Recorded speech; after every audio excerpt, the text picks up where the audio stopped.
जनाब शुरू में ही जरा थोड़ा सा तारीफ के लिए मैं कहना चाहूँगी कि India one the match with 78 runs, क्या कहेंगे? एक तो उन्होंने दो चीज़ें उनके लिए अहम हुई हैं कि एक तो T20 सीरीज़ जो थी उसमें भी वो बराबर रही, एक मैच बारिश की वजह से हो नहीं पाया, और ये जो वनडे मैचों की सीरीज़ थी इसमें उन्होंने 2-1 से कामयाबी हासिल की। जो इंडिया टीम के नुक्ता निगाह से, नुक्ता नज़र से, जो उनके एतबार से अगर देखा जाए, चूँकि वो अपने बेहतरीन खिलाड़ियों के बग़ैर इस सीरीज़ में खेल रहे थे वाइट बॉल में, और 1-2-2-3 उनके सीनियर क्रिकेटर्स होते थे प्लेइंग 11 में, लेकिन उसके अलावा उनके अलावा जो अक्सरियत थी खिलाड़ियों की वो नौजवान खिलाड़ियों पर मुश्तमिल थी जिनको वो अपना मुस्तकबिल देख रहे हैं, और एक ही जगह पर वो मुख्तलिफ, मतलब एक ऑर्डर पर मुख्तलिफ खिलाड़ियों को आजमा कर उनकी सलाहियतों को उस नंबर के ऊपर ये जांचने की कोशिश कर रहे हैं कि क्या इस नंबर पर ये बेहतर हैं।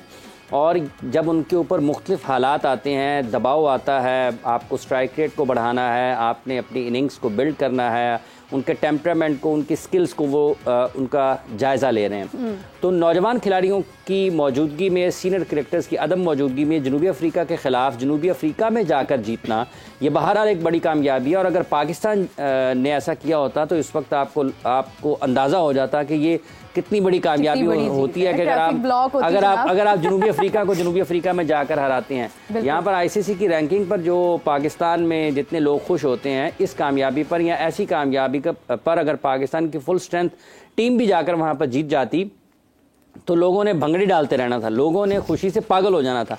लेकिन दूसरी तरफ हालात ये हैं कि वो अपने टॉप क्रिकेटर्स के बगैर, जो उनके फास्ट बॉलर्स हैं नुमाया, उनके बगैर, जो उनकी बैटिंग के सतून अहम माने जाते हैं, उनके बगैर उन्होंने जनूबी अफ्रीका को जनूबी अफ्रीका में वनडे मैचेस में शिकस्त दी है। तो ये खुश आइंद है, और यकीनी तौर पर ये जो उनकी सलाहियतें हैं खेल की, मुख्तलिफ बल्लेबाजों की अगर आप कारकर्दगी को देखें, तिलक वर्मा को देख लें, आप ऋतुराज गायकवाड को देख लें, रिंकू सिंह को देख लें, ठीक है, फिर पतीदार कल खेले, उनकी इनिंग्स, उनकी बैटिंग को देख लें, संजू सैमसन ने 100 किया कल, उनको देखें, वो कोई इतनी आसान सूरत हाल नहीं थी जब उन्होंने रन्स किए, और बैटिंग भी कोई इतनी आसान नहीं थी। तो क्रेडिट जाता है उनके नौजवान क्रिकेटर्स को। फिर अर्शदीप ने जिस तरह से गेंदबाजी की, विकेटें हासिल की, अहम मौके पर विकेटें हासिल की, मैच में कम बैक करते रहे, तो ये सारी चीज़ें उनके लिए बड़ी हौसला अफजा हैं। और यकीनी तौर पर इस सीरीज़ से कुछ ना कुछ, जब वो अपने मुस्तकबिल के खिलाड़ियों को जांच रहे हैं, उनको देख रहे हैं कि कौन किसकी जगह पर आ सकता है, कौन किसकी जगह पर आ सकता है, तो ये एक सीरीज़ उसमें किसी हद तक उनके सिलेक्टर्स को, उनकी टीम मैनेजमेंट को ये एक बेहतर सोच ज़रूर दे सकती है, एक अच्छा ख्याल ज़रूर दे सकती है कि हम आगे कैसे बढ़ सकते हैं, किन खिलाड़ियों पर कैसे इन्हिसार किया जा सकता है, कौन जब मुश्किल हालात आते हैं कौन सा बैट्समैन ज़्यादा बेहतर करता है। अर्शदीप के लिए भी बड़ी अच्छी खबर ये है कि इस सीरीज़ में जब वो वापस आए हैं तो उन्होंने विकेटें ली हैं। जब से वो पाकिस्तान के ख़िलाफ़ एक मैच में उनसे कैच ड्रॉप हुआ था, और उसके बाद अगर आप मजमूई तौर पर देखते हैं तो वो ज़हनी तौर पर उतने ज़्यादा बेहतर नहीं थे। उनका उस कारकर्दगी का उनके बाद वाली क्रिकेट के ऊपर बहुत असर पड़ा ख़राब, और वो अपनी जो असल सलाहियतें उसके मुताबिक परफॉर्म नहीं कर पाए। लेकिन इस सीरीज़ में जो कि जनूबी अफ्रीका के ख़िलाफ़ उन्होंने खेली है, आप देखें कि हर दूसरे मैच में उन्होंने परफॉर्म किया, और कल जो कि सीरीज़ का डिसाइडर यानी कि फैसला कुन मैच था उसमें भी उन्होंने अहम विकेटें हासिल की, बरवक्त विकेटें हासिल की, और अपनी टीम की कामयाबी में बड़ा अहम किरदार अदा किया।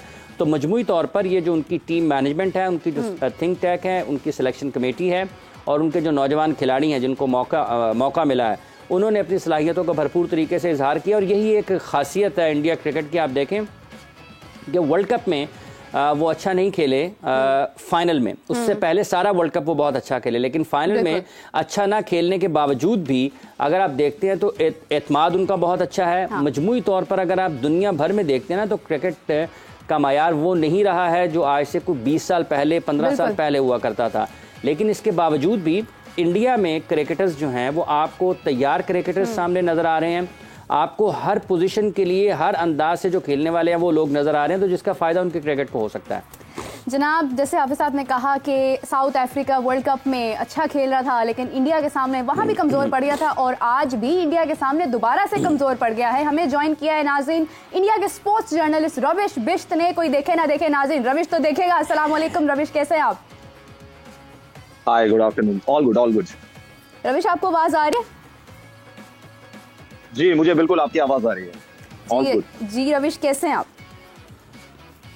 मैं बहुत अच्छा हूँ और उम्मीद यही कर रहा हूँ कि आप सब भी वहाँ पे बहुत अच्छे हम भी बहुत अच्छे हैं। हमें यकीनन बहुत खुशी है जिस तरह से इंडिया ने फतह अपने नाम की, बहुत ज़बरदस्त उन्होंने मतलब जिस तरह से भी परफॉर्म किया, मैं ये समझती हूँ कि एक से बढ़ के एक उन्होंने ऐसी एक दूसरे की स्पेस लेकर उन्होंने कवर किया और हर चीज़ उन्होंने बेहतरीन तरीके से मैनेज किया। आप क्या कहना चाहेंगे?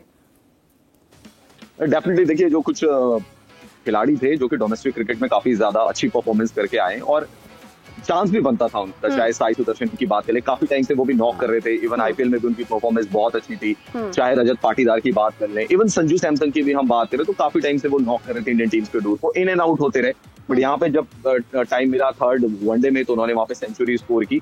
तो यही चीज होती है, जब आपको अपॉर्चुनिटी मिले तब आप परफॉर्म करके दिखा दे, क्योंकि कंपटीशन बहुत ज्यादा है इंडियन क्रिकेट में। इतनी इजीली आपको कैप नहीं मिलने वाली है और अगर आपको कैप मिली है तो आपको उसका पूरा यूटिलाइजेशन करना चाहिए। साई सुदर्शन एक बहुत अच्छा टैलेंट था, उसने सीरीज में बहुत अच्छी परफॉर्मेंस दी। तिलक वर्मा वेस्ट इंडीज के खिलाफ उनको खिलाया था जब उनकी वहां पे बड़ी अच्छी परफॉर्मेंस आई, तो इसी की बेसिस पे, इज वेरी यंग, 20 साल के वो, उनको इसीलिए कैरी किया और इसीलिए इतना भरोसा जताया जा रहा है उनके ऊपर कि ठीक है आप 3-4 चांसेस फेल हो जाएंगे, कोई बात नहीं, आपको आगे भी हम खिलाएंगे। We want to see you as a player, we want to develop you as a player, और इसमें चांसेस देना बहुत ज्यादा जरूरी है। तो उन्होंने अच्छा किया, रजत पाटीदार को कल मौका दिया, ज्यादा अभी वो कर नहीं पाए, लेकिन ठीक है, जब चांसेस मिलेंगे और भी उनको चांसेस आगे दिए जाएंगे तो वहां पे परफॉर्मेंस आएगी। अगर आप देखें एक चीज, अगर आप देखें right from the Asia cup, Bharat ने एशिया कप जीता, उसके बाद भारत ने ऑस्ट्रेलिया को वनडे सीरीज में हराया, फिर हम वर्ल्ड कप के फाइनल में पहुंचे 10 स्ट्रेट विन के साथ। देन फाइनल हम जरूर हारे, लेकिन उसके बाद हमने ऑस्ट्रेलिया को T20 सीरीज में अपने घर में हराया और यहाँ पर T20 सीरीज 1-1 हुई एंड देन हमने वनडे सीरीज भी जीती। तो आप देखिए कंसिस्टेंट परफॉर्मेंस आई है इंडियन टीम की तरफ से, चाहे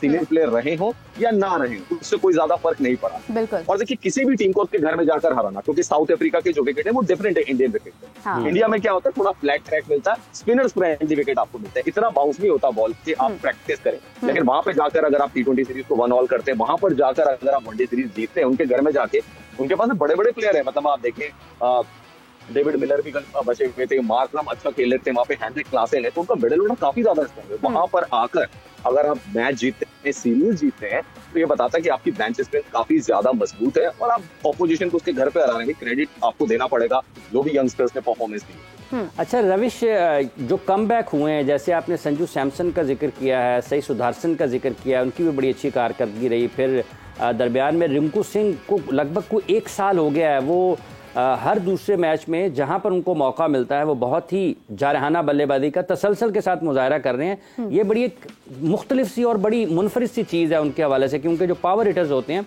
उनके लिए इतना आसान नहीं होता कि वो इस तसलसल के साथ रन्स कर पाएँ। इस कमबैक और उसके साथ साथ जो अर्शदीप का कमबैक हुआ है, मतलब जब एक ड्रॉप कैच हुआ था पाकिस्तान के खिलाफ उनसे, तो उसके बाद कहीं ना कहीं वो उनका कॉन्फिडेंस लेवल जो है वो ख़राब हुआ। हाँ। लेकिन इस सीरीज़ में वो बहुत ही उम्दा बॉलिंग करते हुए दिखाई दिए हैं। तो ये जो 2-3 क्रिकेटर्स हैं, आप इनके हवाले से इस कारकर्दगी को इस सीरीज में कैसा देखते हैं?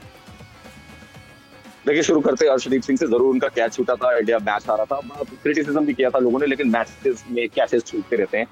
लेकिन आप ये देखें कि फिर उसके बाद जो पाकिस्तान और इंडिया का मैच हुआ था मेलबर्न में, फर्स्ट स्पेल आप देखें अर्शदीप को पाकिस्तान के बल्लेबाजों को बांध के रख दिया था उन्होंने। T20 वर्ल्ड कप की मैं बात कर रहा हूँ, तो वहां से उनको फिर कॉन्फिडेंस था, उनको फिर एशिया कप में भी ले गए डेफिनेटली, क्योंकि 50 ओवर गेम था, वर्ल्ड कप का चांसेस नहीं थे वहां पे, 15 मेंबर स्क्वाड बनना था, तो अर्शदीप नहीं आ सकते थे वहां पे। लेकिन इंडियन टीम मैनेजमेंट ये बिलीव करता है, ये मानता है कि एक लेफ्ट आर्म सीमर उन्हें चाहिए, और मुझे लगता है कि अर्शदीप अपनी जगह बना पाएंगे T20 वर्ल्ड कप के लिए। होता क्या है कि आपको टीम मैनेजमेंट कितना कॉन्फिडेंस दे रहा है, कप्तान कितना कॉन्फिडेंस दे रहा है। यहाँ पे वनडे सीरीज में KL राहुल ने उनको बहुत कॉन्फिडेंस दिया और उनको बोला कि जैसे आप फील्ड चाहते हैं वैसे आपको फील्ड मिलेगी, आप जिस तरीके से गेंदबाजी करना चाहते हैं करिए। और जब आपको कप्तान इतना कॉन्फिडेंस दे देता है, तो बेशक आपने, अर्शदीप ने खुद कहा कि इससे पहले मैंने वनडे मैचेस खेले थे, मेरे पास एक भी विकेट नहीं था, और आप देखिए पहला ही मैच उन्होंने खेला, फिर KL की कप्तानी में 5 विकेट हॉल ले लिया। तो जब आप कॉन्फिडेंस देते हैं, आप बोलते हैं चलिए यार एक 1 ऑफ आपका गेम था, कोई बात नहीं, हो गया, आगे बढ़िए, और आपके अंदर वो टैलेंट है, वो पोटेंशियल है, हमने आपको डोमेस्टिक में देखा हुआ है, हमने आपको IPL में देखा हुआ है, आप बॉल को बहुत अच्छा स्विंग करा सकते हैं। कल के भी अगर मैच की आप बात करें, आपने एक चीज नोट की होगी, अर्शदीप